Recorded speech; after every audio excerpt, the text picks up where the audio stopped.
Welcome to LC Screen Talk. My name is Larry, and this is the latest video in my Rotten Tomatoes Got It Wrong throughout the 2010s video series. And today, we're discussing the year 2018. We're almost to the end of the decade, just 2 more years to go.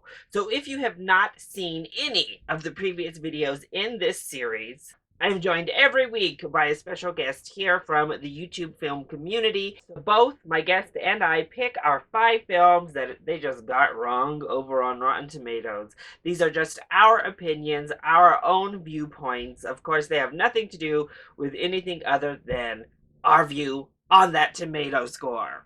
And of course, we look forward to hearing your views in the comment section as well. But today, I am joined by my friend Durban from the channel Durbania. So, Durban, why don't you go ahead and kick us off with your picks? Thank you so much, Larry, for inviting me to be a part of this Rotten Tomatoes Got It Wrong, because I very much often disagree with Rotten Tomatoes. I feel like it's a good bet that if Rotten Tomatoes really dislikes a movie, I'm going to like it, and if they really like a movie, I'm going to dislike it. And of course, there's always exceptions to those rules, but this is going to be a really fun conversation to have. So I got the year 2018, and the first movie I'm looking at is The Meg. Now, The Meg, to nobody's surprise, is certified rotten. So 46% critic score and 43% audience score. Critics and audiences agree that this movie is rotten. But I disagree. I think it's fresh. Why shouldn't it be fresh? It's not an Oscar contender. It wasn't made to be an Oscar contender. You're not going to go see a movie with Jason Statham and Dwight K. Schrute, Rainn Wilson, to see their Oscar-worthy performance. No, you're going to something like The Meg because it's stupid and to be entertained by that. Now, like my friends and I, we love to have Sharknado parties. When they were still making those movies, we would have wings and pizza and have a blast with those movies. Now, let's look at the first Sharknado movie. Certified fresh by critics on Rotten Tomatoes with a 78% score. Granted, audience score is 33% and way more, audience people voted, I guess. Point is we live in a world where Sharknado is fresh, but The Meg is rotten. I mean, come on, it's The Meg. It's supposed to be dumb. So let's go have some dumb fun with The Meg. Mary Poppins Returns. Now this one I might be just a little bit nervous for because I definitely think this one deserved a bit lower score on Rotten Tomatoes. Its score currently is 79% from the critics and 66% from the audience.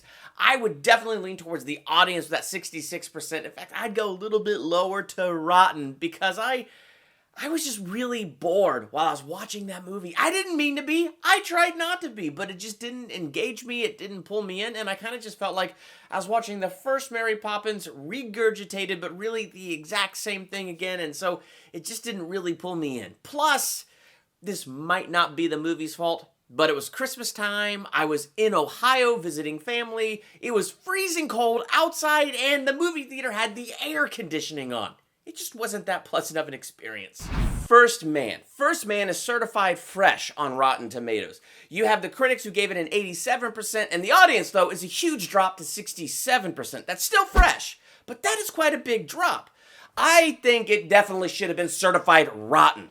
I just went and saw A Beautiful Day in the Neighborhood, and here is a movie where nothing happens, and yet the kindness and the warmth from it and the emotion from that movie absolutely moved me. I went and saw First Man, the story of Neil Armstrong, the story of the first man to walk on the moon, and I was so unbelievably bored out of my mind, I wanted to get out of the theater. I probably would have left if I didn't have a YouTube channel where I wanted to try to give it a good review, so I had to sit there and watch the whole thing. I hardly even remember the movie. I just didn't even retain it. It's just, I saw it, I remember being bored, and I just kind of remember that experience. So I think what a potential to tell such a great story, to have even more emotion than that movie actually had, and it just didn't do that for me. My next movie is Jurassic World Fallen Kingdom, the follow-up to Jurassic World. Critics gave it a 48% and audiences gave it a 49%. This one people were very, very close on, and I think this movie definitely should have been fresh. I mean, just like, It definitely still should have been low.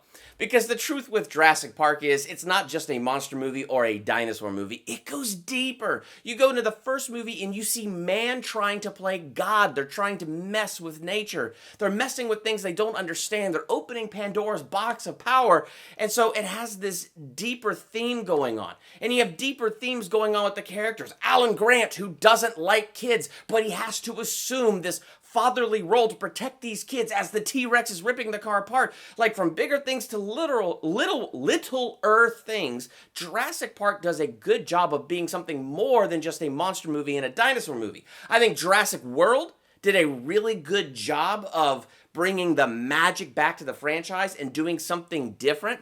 I think Jurassic World Fallen Kingdom tried to continue that, but it had too much in common with The Lost World, and it was a bit weak, and I think the fact that the trailer showed us almost the whole movie beforehand doesn't help. Point is, though, is I still think it's highly entertaining. I think Chris Pratt does a fantastic job. Still love watching all the dinosaurs, and the way it ended, the dinosaurs now free in the wild mixed with humans, to me that's a fantastic setup, and I kind of want to reserve judgment until I see the third Jurassic World movie to see what they do with that plot and see how it elevates the second one, or if it can elevate the second one. But I get a lot of entertainment value out of it, and I think even if on the low level, it should still be fresh-ish. Last but never least, we have Venom. Venom, 29% from critics. This movie is rotten, but 80% audience. This had a huge jump, and that's where I'd be. I can't remember off the top of my head the grade that I gave Venom, but here's what I remember about my experience with Venom. I thought it had a fantastic beginning, and you could just tell it's building something really good, and then it was a pretty good ending, but I just felt like they built this foundation, they built a really cool roof, but they didn't build the middle. Like, you could just tell there was a lot of stuff cut from this movie, but I definitely think it should be fresh because this was a good take on the character of Venom. I thought it was a good take watching the relationship between Venom, the symbiote, and Eddie Brock. I thought that was so well done, and I thought the setup for the sequel was pretty good, and I'm looking forward to see where they can take this and where it's going to go from there. So I thought Venom was actually a pretty decent movie for all the flaws that I did kind of have with it. So definitely fresh for me. Larry, thank you so much for inviting me to be a part of this. This was a really fun thing to be a part of, and to go back to these movies in 2018 to rethink them and look at their scores and see what I really think. Had a blast. Thank you so much. And if you want to check out my channel, Durbania, just search Durbania on YouTube, and I will pop right up. Would love to have you come over and visit. Thank you so much, Durban, for coming on the channel. Our first collaboration here on my channel, certainly, though we have worked together on various other people's channels throughout the years. But I really appreciate your continued friendship here on YouTube, as well as your willingness to take the time out of your schedule to come on over and discuss some movies. Everyone, if you're not already, make sure that you head on over to Durbania here on YouTube and check out his content and subscribe to his channel. Check him out over on Instagram and Twitter as well. Once you check out his content, I think you're really going to like what you see for some in-depth film discussions and analysis, in addition to some movie reviews and trailer discussions as well. So all of it is going on over on Durbania. I definitely think you'll enjoy what you see once you check him out. The 2018 was kind of a weird year for me when it came to film. There were plenty of films I just didn't agree with the tomato meter on. And I've noticed after the last several years, it seems to be a running trend. Apparently I have bad taste in movies, and that all reared its ugly head in 2018. Or did it? You've been watching the series, you can tell me. But there were a lot of bad movies in 2018 that apparently I just enjoyed. So we're going to kick things off with a film I think was underscored on the tomato meter, and that is Tag. Yes, this ensemble comedy about a group of friends and their lifelong game of tag. featuring an all-star cast that really displayed Jeremy Renner's kind of fun side, his knack for more physical humor. We get great performances from all of our cast. They have wonderful chemistry and bring a lot of laughs with some over-the-top, ridiculous physical comedy that just worked. Plus, it's based on a really touching, awesome, true story. It's just like the epitome to the fact that so many critics seem to be curmudgeons and just boring. Because this movie was such a blast, so much fun. It had a solid script, great performances and chemistry, and really just delivered everything I was hoping it would deliver, and then some. It was quite the pleasant surprise of 2018. I definitely think it should be higher than 56% on the tomato meter. So close to being fresh, but yet not quite there. And now it's time for me to be a curmudgeon with a comedy I think was overrated in 2018, and that was Game Night. I just didn't get it, honestly. I don't get the love for Game Night. I do certainly find our main performances to be strong. I love seeing Rachel McAdams in a comedy and getting to do roles like this. Jason Bateman, well, there's Jason Bateman. But our entire cast is game and they're fun. However, I just didn't laugh that much. I found the story to be a bit overly convoluted, and the jokes were a little bit drawn out and cumbersome in their delivery to truly land with the laughing impact you would hope for. I didn't find myself really invested in the characters either. It lacked that grounding that I really wanted and needed. And I don't know, I just didn't laugh. That's the main thing, is I found a chuckle here, a chuckle there. A couple of the characters were definitely fun and funny. But I mostly was just kind of like watching along thinking, what's going on? This is pretty crazy. And that's it. The game piece transitions were fun and a nice touch. But I put these two next to each other because it truly baffles me how Tag is seen as a 56 and Game Night is sitting here with an 85%. In honesty, I'd go ahead and swap their places, but that's just me. Moving right along to my next underscored film, I'm going with Maze Runner The Death Cure. Now, I had problems with Maze Runner The Death Cure, certainly. I think some aspects of the story don't quite work, and I think that the story itself is a lot. It's a trilogy ending movie that just tries to stuff everything into there. However, I think it's a vast improvement over the second Maze Runner film, and it delivered everything I wanted it to deliver out of the finale to this Maze Runner trilogy.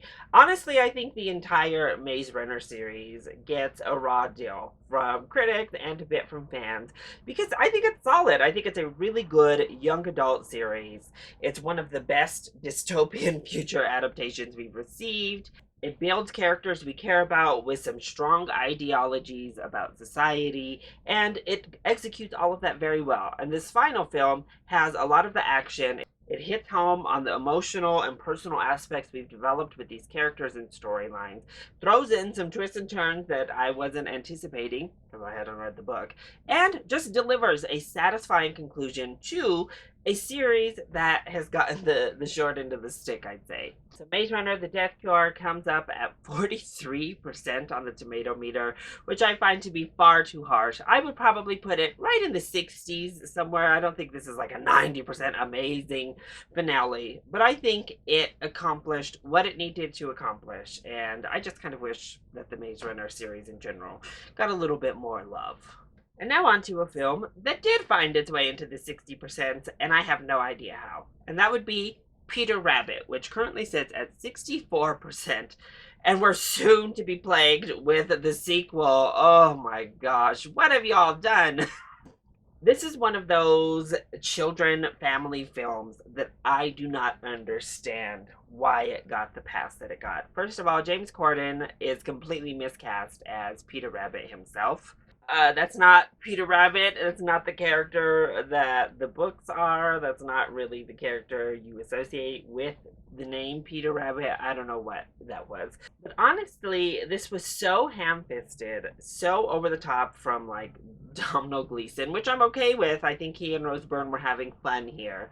But the problem is, the movie really lacks a heart. Honestly, it really is just mean-spirited in so many ways that I don't understand. The rabbits look okay, but when it comes down to the jokes, they're just recycled over and over. I think this movie has like 5 jokes in total that they just kind of keep retelling and retelling and retelling throughout the film. It's like, okay, we get it. We get the pig. We got it. We understand these jokes because you've told them a million times at this point. Plus, as I said, the jokes are just kind of like from a place of mean spiritedness. It doesn't have the essence of what Peter Rabbit is. It doesn't really tell any sort of good tales. And I think you definitely need that if you're going to go full out like Looney Tunes, over the top, violent type of humor. We have to have something in there. And it just lacked that emotional core for me. So I don't get it. I'm not looking forward to the sequel. But here it is. Peter Rabbit managed to find its way into a fresh rating, and I'm baffled. And then finally, my last underscored pick of the year, I have Tomb Raider, which currently sits at a 52%. This is the movie I wanted a sequel to, and you all failed me. I don't know why critics didn't get on board with this film. It's certainly one of the best video game adaptations we've received to date. Alicia Vikander was awesome as Lara Croft. She sold it for me. I thought she brought in the emotional ties that we need with this character, but she killed it on the look and the action front. Plus, I really enjoyed this story that she took us on. Our side characters are also really fun. The adventure and actiony aspects of this film really delivered for me. And I wish we would have gotten to some sort of tomb raiding a little bit earlier in the film. And the plot is a bit convoluted. But all things considered, I had a blast watching Tomb Raider. I thought it was a lot of fun, a good time action film that had some strong performances, good story beat elements, and really provided the groundwork for what could have been an awesome Tomb Raider film franchise. I don't know why this wasn't able to break into the fresh ratings. Again, much like my other picks on this one, I don't know that I would have gone all that high, but around 70% seems fair for a film of this quality. But alas, critics just didn't go for it. Audiences only partially went for it, and I'll be left here loving my one Alicia Vikander Tomb Raider film that we got. So that's it. Those are my picks and Durban's picks for the most over and underscored films according to the Tomato Meter of 2018. What did you think of the films we chose? Do you agree? Do you disagree? And more importantly, let us know what films you think the Tomato Meter just got wrong in 2018. You can hit both of us up over on Instagram and Twitter, or of course, leave your comments down below.